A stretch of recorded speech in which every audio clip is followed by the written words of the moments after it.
বলেন, সমস্যা নাই।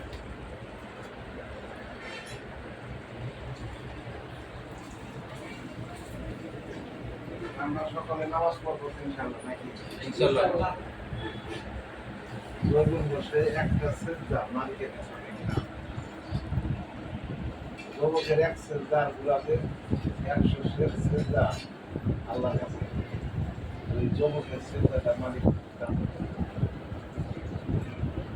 এখানে কবি নজরুল বলছে, একা একা ভাবসাব নিচে ভাই ভাবনিকে যার ভাবনা সে ভাববে তুমি মতো তোমার স্রষ্টাকে, তুমি যদি স্রষ্টাকে নিয়ে ভাবো স্রষ্টা তোমার ভাবনা পাবে।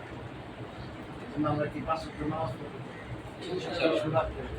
আজান শেষ, কে ডাকছে? মালিক ডাকছে। আল্লাহু আকবার, আল্লাহ করো।